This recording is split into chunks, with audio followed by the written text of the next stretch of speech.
Okay, and these batteries are a little stronger, so it's turning more than 180 degrees. Maybe you should add another sensor up here. Well, no, this is a perennial issue when we don't have something called odometry on the wheels. But anyhow, you can see it's pretty safe. It's possible that you could run this thing could run itself off the table, but it's not very likely. And when you see it back up in the middle, that means it's got a glitch. Okay? Maybe become 0, I think. Yeah, it's the reality of these sensors is they aren't perfect. Okay, I just wanted to show you this is what we're trying to accomplish today. Okay, so if people could take out their, open up their bags, and inside the bags we have brackets, okay? Now the brackets usually have a little extra gunk on them. Okay, gunk, that's a technical term for gunk. You want to pick that all off so that you don't have that stuff on there. And so what we're going to do is we're going to go put the sonars in the bracket. Okay. Now the sonars fit in the bracket, and that's a tight fit, so you're going to have to squeeze pretty hard in order to get it through. But this is how it goes. Does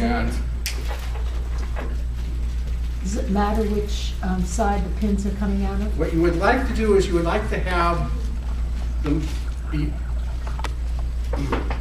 one way, a mirror image. Okay, so you see this bracket's got them pointing that way, and then this bracket I want pointing the other way. And I usually put the smooth surface on top, but it doesn't matter. So by smooth surface on top, that's going to be the one that faces up. Okay, so the sonar sensors are going to face down. So I generally tend to put the smooth surface facing up, but it doesn't matter.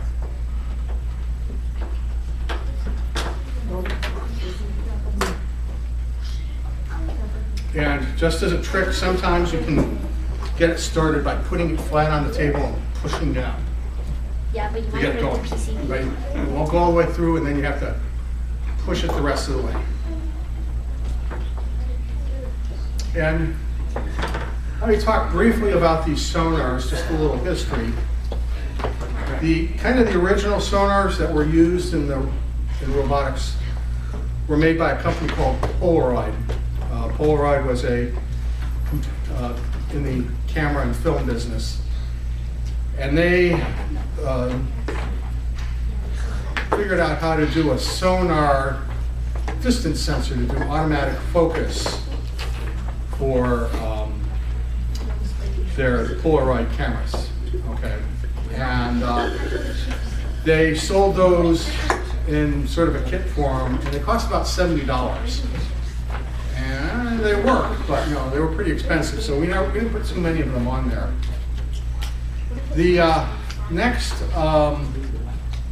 innovation was this 2-sensor one. It was originally developed by somebody named Jerry Coe in United Kingdom, and he got this thing down to $30 to $35. Okay, and the next innovation was Parallax came up with one. It was a little cheaper. I got this for $25. And it stayed at $25 for close to 10 years. And then came the Chinese one, the HC-SR04. $2. Wow. Okay. So for the price of one of these, I can buy 20 of these. Okay. So that's why you're seeing more and more of these things in there. Now, no sensor's perfect, okay? Where we have our robotics club meeting, they have all these sonar sensors to automatically turn the lights on, and they interfere with these sensors. So we have to find a dead spot whenever we're running these sonars in our Google space, okay? push it all the way through, or just? Yeah, I pushed it all the way through, so you can see it's sticking up there. Do you have a hammer? I wouldn't do hammer on this one. I wouldn't do hammer. Put it in here? Just squeeze it a little like that, it goes that right in. By the way, actually, the idea for doing the bracket this way was done by the Secretary Treasurer called Osmond. He discovered like this thing was, these things are basically exactly 5/8 of an inch in diameter, and so we just 5/8 of an inch drill, and it fits really nice and snug. Okay, so I have to go on to the next one. So if people are having problems, let me know, and we'll help out. So in your bag of stuff, you have these long wires. And just, again, to give a little credit to Osmond, he was the one who pointed out to me that you can buy these wires from China. So I was going to do something completely different, which was not going to be nearly as easy. Okay, so the sensor has two transducers. And one of them is used as a transmit transducer. It shoots out a little blurb of sonic energy, which when it hits a surface that's pointing reasonably closely back, the energy reflects back and comes into the receiving transducer. Okay, so this is transmit. You're not going to be able to read that, though. And then this is receive. And I'll be honest, I don't know which is which. It doesn't matter. Okay. Now there's 4 wires that come out of this thing. And if you turn your board over, you'll be able to see some of the lettering on there. You'll see a VCC, a ground,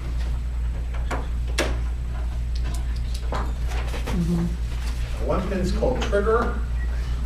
Let me make sure I got this right. The trigger is next to VCC, and then there's echo. Okay. Now what I want you to do is I want you to stick a black wire on your ground. I want you to stick a red wire on your VCC. Okay. By the way, VCC is a secret code that I'm going to share with you, which stands for 5 volts. It stands for common collector. It has to do with transistors. Transistors, they still exist, but most people don't use them as much anymore. Okay. So take the red and blacks and stick them on there. After you've all got your wires on both of your sensors, we want to mount them up onto your robot. So, what we're going to do is we're going to use the screws that are in there, and we're going to mount these things on like this. Okay? So in the far corner, okay, we're going to use our standard technique for robotics. This is our bracket. And this is our robot case. We're going to put a washer here. We're going to screw through here. Another washer. And black washer. And then a nut. We always use the lock washers because otherwise your robot will vibrate itself apart. Let me talk a little bit more about the sonar. What we're going to do with the Arduino is it works as follows. What we do is we hit the trigger pin, which is an input, with a 12 microsecond pulse. And that tells the sonar it's time to go. And then it generates a little pulse of 40 kilohertz ultrasound, which humans can't hear. Okay, and that's what shoots out here, and then it comes back. Okay, and what it's doing is it has this pulse width here, scales with the distance you are from the surface that reflects the sonar back. So if it's really close, you get a narrower pulse width, and if it's really long, you get a wider one. And if it's like pointing so far out that it doesn't get a pulse back, it eventually times out and says, I'm not going to get anything back from this pulse. Okay? So that's how it works. Okay? The speed of sound is, I think it's about, I think 1 inch is about 50 microseconds. And I need to be careful, that's the top there and back, so it's, there's always a factor of 2 in there. We don't actually try and get a super accurate measurement. All we care about is knowing whether or not our robot is seeing the tabletop or seeing the edge of the tabletop. So we'll find the number that sort of distinguishes between tabletop and not tabletop. Another point is that if you're pointing an ultrasound at a pointed object, the sound goes off and then forever. You never see it come back. So if you're going looking at a corner or something, you may not see it make right to it. Or if the surface you're looking at is pointed down, then again it'll run off. We'll actually be able to show this. So what we can do is we can take a stiff board of some sort, and you put it right underneath the sensor, and as you start tilting and tilting and tilting, and eventually it doesn't see it anymore because the energy is hitting it and reflecting back. Okay. And so if you're running this thing on the floor, chair legs. Most of our robots cannot see chair legs. Chair legs, table legs, can't see them. That's why we usually have bump sensors on our robots that live on the floor, because they're round, so most of the energy hits them and bounces away.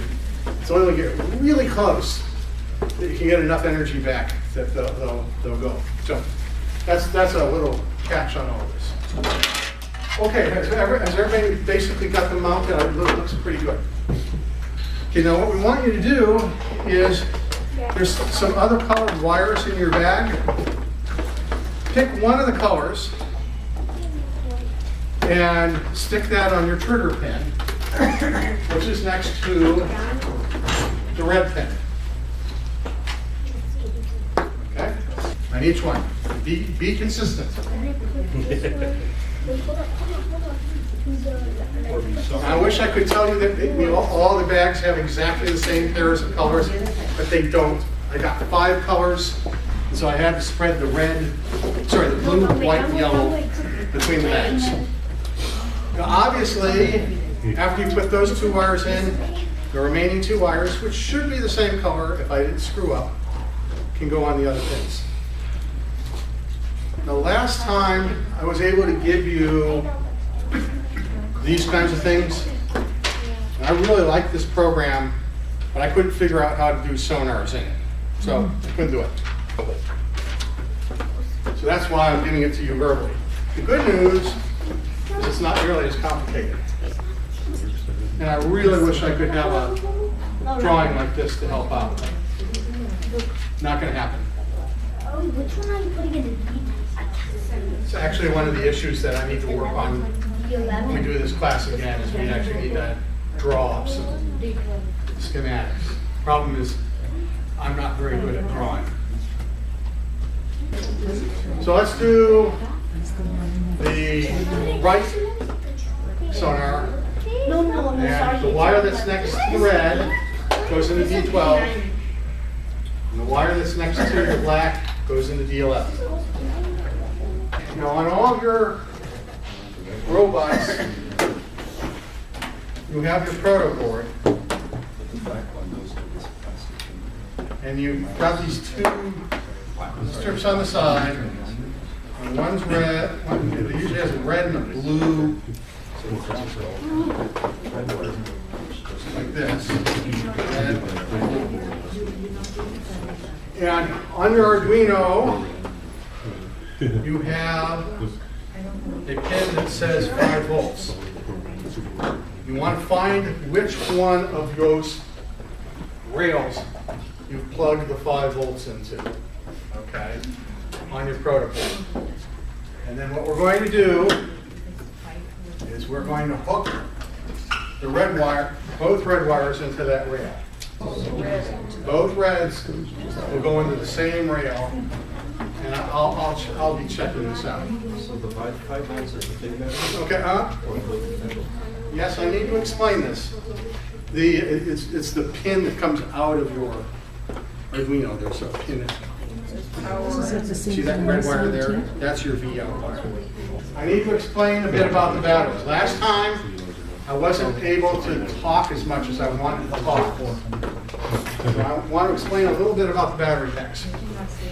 We have 2 battery packs.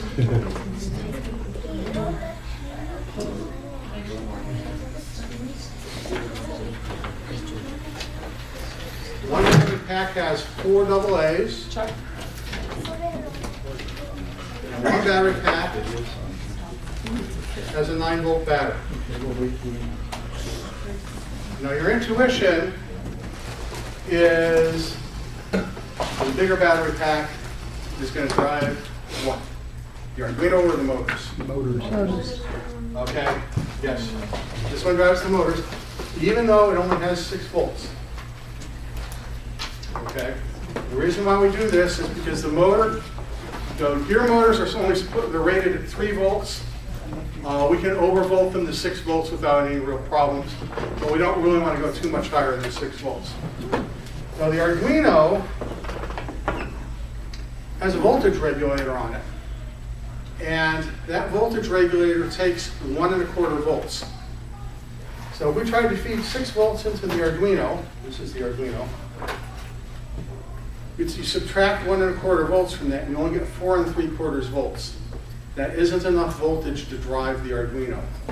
So that's why we take the 9-volt battery pack, which is the narrow one, we drive that into the Arduino. The Arduino gets a nice 5 volts out of it. And so there's this pin on the Arduino that says 5V, and that's what we use to drive the 5-volt parts, like the sonars, okay? So if you hook this thing up this way,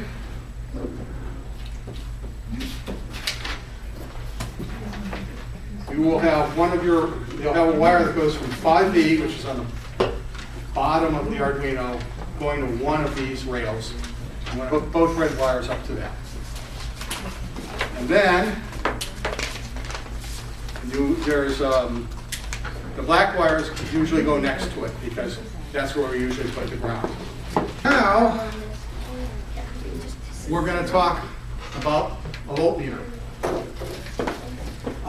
These are pretty cheap. You can get them at Harbor Freight, Home Depot. Lots of people sell these things. Radio Shack, although Radio Shack usually tends to charge a bit more. Fry's sells these. If you go to Fry's, go into the aisle that sells test equipment, you'll find some of these. The voltmeter is used for measuring voltage. And there's a black probe and there's a red probe. Now it doesn't hurt if you get these things swapped, but the black probe is supposed to be usually at a lower voltage than the red probe. And what we're going to do is we're going to measure the voltage on our sonar to make sure we got it right. Okay, so when we power this thing up, we're going to very quickly be measuring it, and if we get the voltage too high, we're going to back off and fix it all up. Okay? Okay, now I want to explain how you test this, folks. Because it's a lot harder to test it up flat than it is while you're holding it. So you turn it on and you turn your motors on, and then you hold your sensor so that the sensors are sitting over the edge of the table. Okay? You Okay, and they should both be going forward when that happens. So in this particular case, this motor is going in reverse, and probably the right thing to do is to reverse these two wires. You got confused. So anyhow, but that's how you do it. And now then, so this, and when you lift it up, the sensors are now pointing out, and you'll see the wheels temporarily go backwards, and then they'll spin in place to twist the robot. And you pull it back down, and it should be going forwards. Now. Oh, so the sensors work, I saw it change. Yes, your sensors are fine. Okay. Now, in the program, there's some constants up at the very top of the program. There's a variable called stop at edge. What I'd like you to do is temporarily edit that one line. So stop at edge equals 0. Turn that into a 1. Okay? And that's going to change the behavior of the program. So that all the robot does is it goes forward until it finds the edge and then it stops. So give that one a try. Has everybody found, who's up at the software found the stop at edge line in the code? It's like 5 or 6 lines down from the top. You just change that to a 1 and re-download. In the program, there's another constant called debug. It's already saved something. No, control. Somebody look at this. If you turn that on, what will happen is the Arduino will start printing out information about the sensor that we can read while it's plugged into your laptop. Okay? So, you're going to need to bring your robot over here. Turn the debug on. Salvador's got his working. No, it doesn't go back. It's going backwards. It isn't going back. Oh, no, you set stop at edge to 1, right? Oh, yeah. That's why it doesn't go backwards. Okay, now what we want to do is also making sure you turn it off. So what we're going to do is making sure that each wheel stops. So what you've got them cross-coupled, long wheel turn. This one, so you need to move the two sonar wires, so flip them across. Because otherwise, when it comes up to an edge on an angle, it just drives right over the edge. Okay? So this, if we let it go, it will stop when it hits the edge. Oh, sorry. We have to not be sitting too close. Oh. Because to you, the robot's not very gut finishing. You look like a table to them. There we go. And if it comes at an angle, it straightens out. Okay? When you change something, do you have to save the file and then? I don't care if you save the file, but you do have to recompile it. Okay, but If that's all. you don't save the file, then when you shut down and bring it back, you've lost those changes. I'm seeing occasionally some people's their little wheel flops over. That just means you need more rubber band. Okay? So I brought rubber bands. So if it's floppy, go try and thread some stronger rubber band on there so it doesn't flop over. So let me walk through this code. So there's 4 constants here. One is debug, and if you set that equal to 1, and go to and download the program, and what will happen is it'll start printing out debugging information over the blue USB to serial cable. Okay, and you can see that using Tools Serial Monitor. Now, once you select Tools Serial Monitor, you're going to have to set the baud rate to 115,200. That's the last one on the It's list. the last one on the list, because that's the speed I set it all at. Okay? And what it does when it's printing out debug is it prints out the 2 values of the ping, the sonars. So there's L ping and R ping, LP, RP. And the other thing is the speed that motors are being run at. So there's LS for left speed and RS for right speed. So that's what the debug constant is for. Another one is stop at edge. When that's set to 1, the behavior of the robot is that it will drive to the edge and stop. I use that for debugging. So when you're holding it up, the motors are stopped. When you bring it down, both motors turn on. And then when you come to an edge, the one that's over the edge stops. So, like that. And so what this does is, you put it down, it drives to the edge, it stops. Okay? That's little glitches because the sonars aren't perfect. Okay, so for example, okay, so, and if it comes at an angle, it should straighten out a little bit. Okay, so that's what those are. Now, the next thing is something called tabletop threshold. The tabletop threshold needs to be a number that's bigger than the largest value you get back from the sonars when they're looking at the table. And that's what the debug information gives you. So you look at those ping values and you say, oh, about coming out at 350. So you want to be like at 400. If yours are coming, if your sensors are a little higher up, you might need to increase that number in order to make sure that when it's sitting over the table, you're catching it. So the thing is measuring that. It's measuring that distance. So depending upon variations in manufacturing from the sonars, how high up you've got it, that's one. And the last one is Sonar Time Out. And this sort of says, I don't, anything larger than this number means skip it, we haven't seen anything. Okay? And so that's what's going on there. The next chunk Means we have it like as a edge, doesn't mean that it is edge, or does it mean that this the timeout basically means we're not going to wait for a signal to come back anymore. Because when we push this thing out like this, it's trying to catch the bounce off the wall.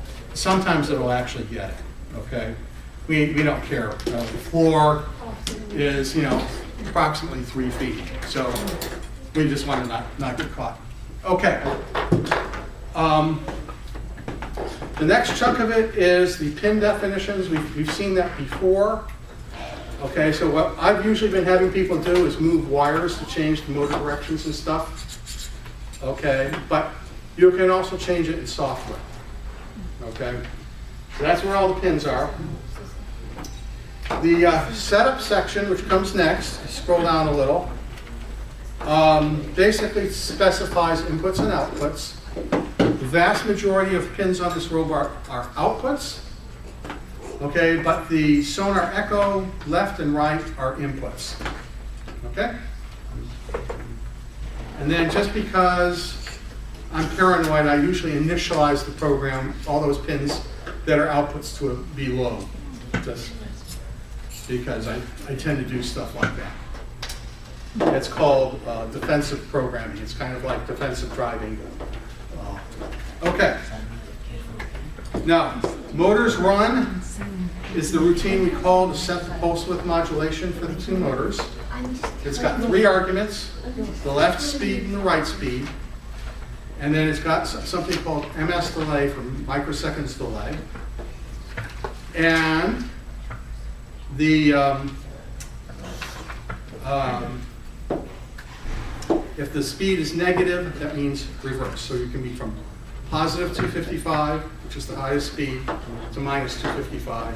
You want to stop the motor, you set it to 0. Microseconds delay means after we set the motor speed, how long do we want to delay? The other piece of code is called ping, which is down a little. Okay. Now for ping, we feed in 3 arguments. We feed in the pin numbers for the trigger pin and the echo pin. And we also feed in the maximum timeout.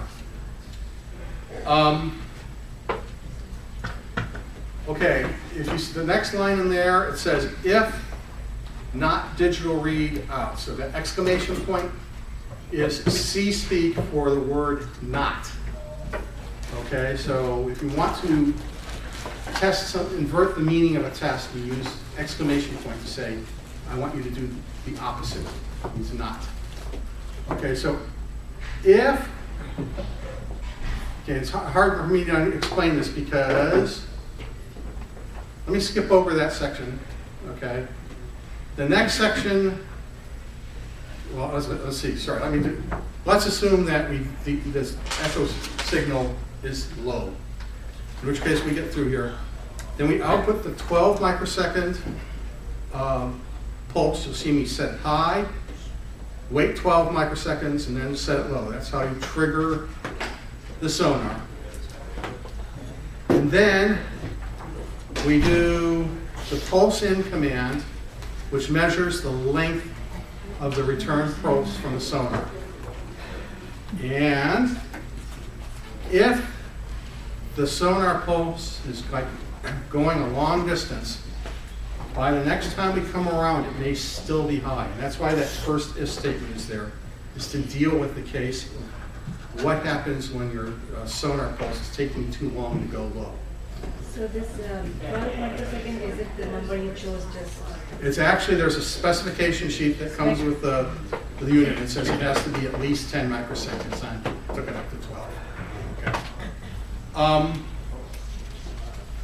And that's how that works. So now I get to talk about loop.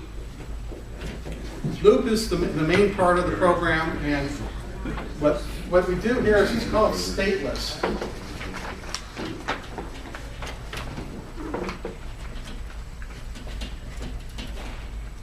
And all of our initial robots are as close to stateless as we can make them. What's going on here is, as you know, in TV, the image is being flashed up there 60 times a second. Okay, well, the same thing's going on in our robots. What's happening is we're reading the sensors, deciding what to do, reading the sensors, deciding what to do, and that's what's going on. And because we go around that loop so fast, it looks like it's a continuous system. But it's really not. It's actually check something, do something, check something, do something. And it's doing it, for this thing, it's probably 20 or 30 times a second. It's going around and checking everything, okay?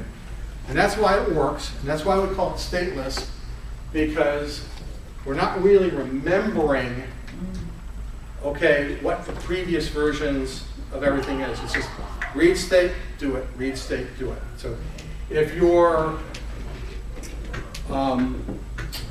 following the wall, as long as your hand is on the wall, you walk straight. When it comes off, that means you found a door edge. You turn right until your hand hits the wall. That's another example of a stateless kind of process. So what we do is we collect the two pings, the left ping and the right ping. That's another way of saying sonar. And that gives us two numbers. And we set the two speeds depending upon whether or not the pings are seeing the tabletop or over the edge. Now, you'll see the thing that says if debug. Okay, that's the debugging stuff. Okay, if that's turned off, you don't see any debugging stuff.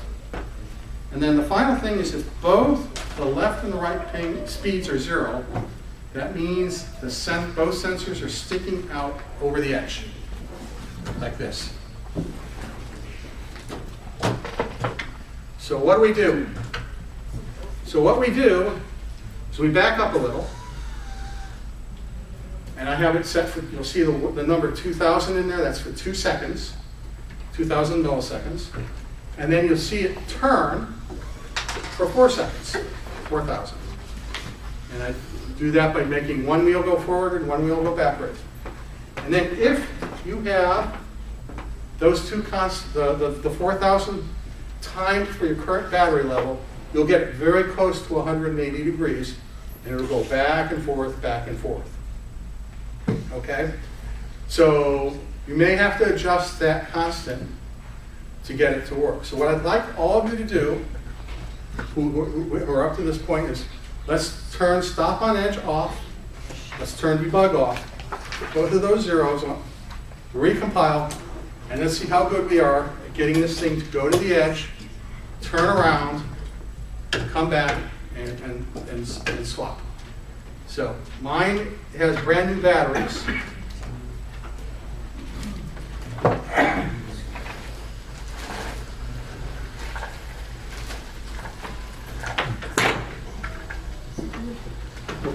And so it's overturning. You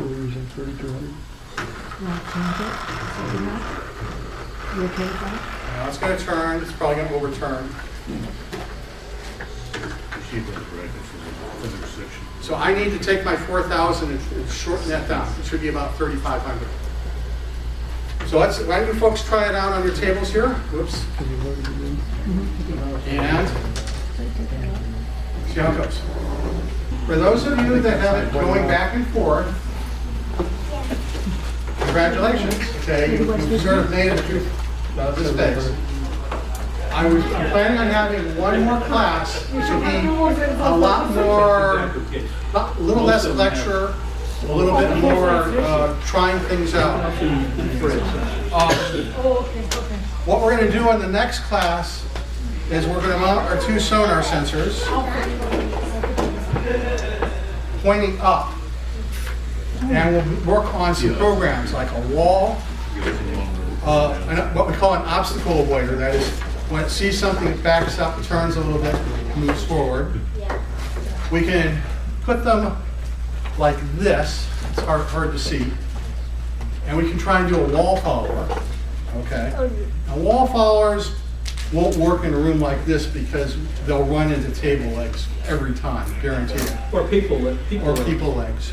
Okay. And then there's another one that's a lot of fun, which is, I call it the follow me robot, where we set the robot up to get to a distance behind somebody or an object and stay there. And as you move the object, it'll pull forward. As you push the object towards it, it'll back up. Okay. And those are all things that we can do with these 2 sensors. Could we do follow the leader with like 10 of them? It probably won't work, but we can try. We can have fun, okay? If we do that, we'll probably want to have some sort of thing on the back, Yeah, just to reflect. just so that the sonar has some, because if sonar's not going to see this really well. Okay. 4 sensors, that's 4. No, we'll be reusing these 2 sensors. Okay. Now, let's talk about what happens after this next class. The purpose of this robot is to move forward after you get over this basic stuff. So one of the things we want to do is we want to go to Tabletop Challenge Level 2. And Tabletop Challenge Level 2 is the robot finds an object you provide and finds it anywhere on the table and pushes it off without falling over itself. Okay? Now, in order to do that, we will need additional sensors. Okay? It's going to set you back all of $2 for each sensor, so I don't think that's going to cause any real problems. You'll have to bring your own can.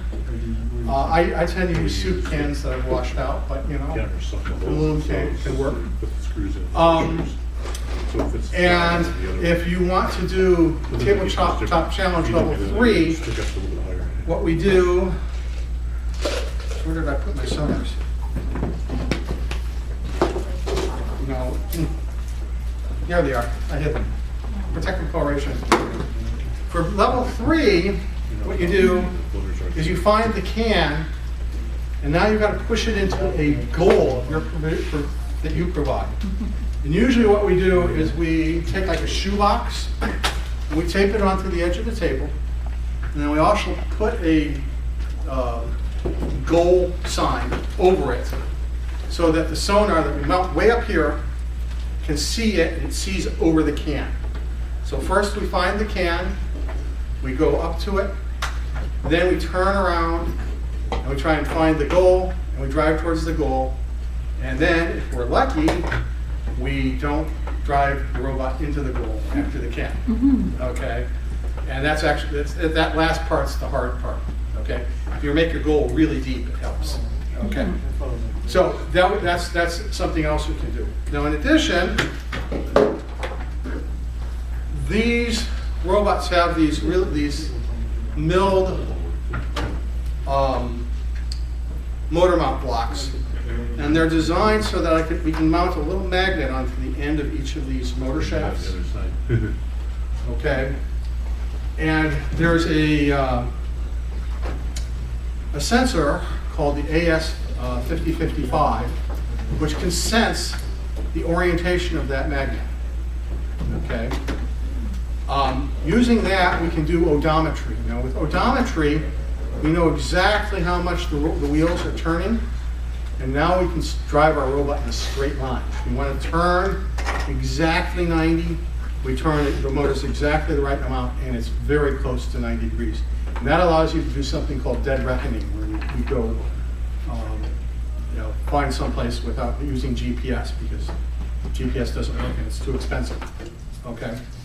And then the next thing that people want to do is they want to try and do some Raspberry Pi on these things.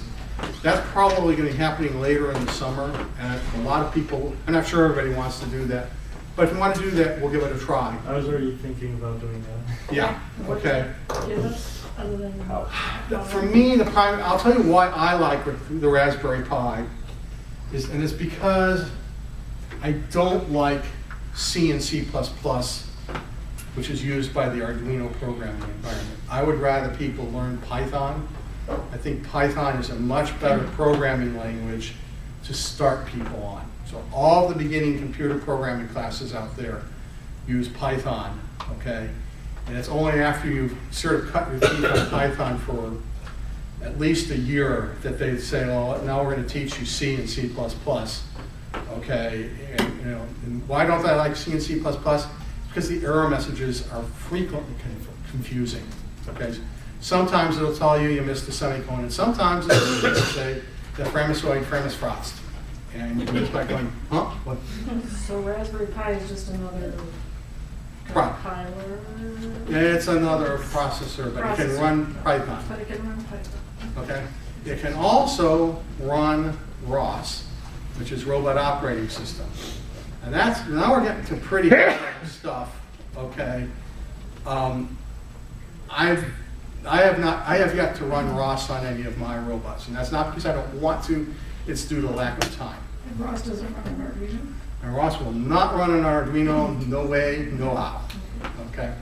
So that's kind of the kinds of things we can start thinking about, okay? But we'll wait till sort of the next class before we sort of figure out, where people want, because we have to order parts and go from there. Let's see, the other thing that I would like to do, I think, are most people relatively pleased with this class? Yeah. Okay, fine. A lot of people are saying, well, I wish I could join this class, and I'm saying, sorry, no more kits, you missed the train. What we're talking about is seeing if we can make this be sort of a more, I call it evergreen. It means basically we're constantly doing it in the class. So what we do is we might re-record some of my yammering up here into like Khan Academy videos. Okay, so people can view them at their convenience. And then when you need to do the lab work, which is work on the robot, you would just come in on Saturday, and Saturday is basically robot hacking day here at Hacker Dojo. So we just make sure there's one or two people here to help people work through and find wiring errors and stuff like that. So that's kind of where we would like to go with this. If there's anybody here that wants to teach the class in the future, then practice, and then if Wayne's not around or somebody else isn't around, then you could take over. Yeah, there's a number of people that want to see if they can do a class like this at like the high school level, and I'm all in favor of that. I'd like to get it for one of the other shops. Yes, exactly, that kind of thing. So that's kind of, that's a little bit high in the sky-ish, folks. It may take a little while to get there, but that's kind of what we want to do. The other thing is, this is also a really good feeder to the kinds of robot hacking that is going on on Saturdays here at the dojo. So they have the 12 tasks of Hercules, and I don't know how many of those tasks they've succeeded on yet, but it's going to take them a while. Yep. And then they're building a platform for $500 that can be very useful, and it's taking them a long time to get all the pieces, parts, and the circuits, and Yeah. the software. But anyway, this is just a baby version of the platform they're developing. Particularly, they're trying to use the Raspberry Pi as well. So, any questions? You know, I realize I haven't been asking that, but you know, now's a good time to ask questions. So do we need to bring anything for next time? Bring your. I'll have another kit. The kit is only going to. I'm going to go to the hardware store, Home Depot, and buy some L-shaped brackets. And I probably won't even put them in a bag. I'll just throw them on the table once. Say, grab some screws and stuff. Let's give it a try. And I'll also have the three or four programs for people to try out. And you should be trying to read these programs and trying to understand them. I'm thinking that it would have been nice to have a book with this class, and so I may send out a recommendation for a book. There's a gentleman named Gordon McComb who's been supporting the I call it amateur robotics community for 20 years. He has a book called Robot Builders Bonanza, and he has completely Arduinoized it. It's really a very good book, so I'm probably going to recommend that one. Because there's no way I can teach the programming aspect of it in the amount of time that we have given. So pointing people at a book is probably the next best thing. But no matter what book you have, unless you actually try the stuff and have somebody who can ask questions, you're not going to learn it as easily. So that's why you need to, try it. It doesn't work, and then you need to come in on Saturday and say, "Can somebody tell me why this program's not working?" It's the Socratic method that really works in terms of instruction. The Socratic method is ask questions, get answers. Yeah, and at some point in time, we'll show you a different programming language called 12 block Oh, I forgot that's all. that Usman and I have been working with the developer on, and it's very easy to get started with. I particularly like it, and it has a lot of upside potential, but it's still being developed, and we'll do some demos of that at some point. By the way, the next Homebrew Robotics Club meeting will be at the end of May, this month. And Hanno Sanders, who's the developer of 12 Blocks, will be giving a presentation on 12 Blocks. And 12 Blocks is geared more towards the younger crowd, okay? And it's But for people that are just getting started with programming. really started with programming. It's sort of, I think, I like it, so that's why we're trying to do it at home. So it's not free, like some of the other languages are, so. And Hanno's trying to figure out a way that, and Osman is working with somebody to try to figure out a way of minimizing that cost. Yeah.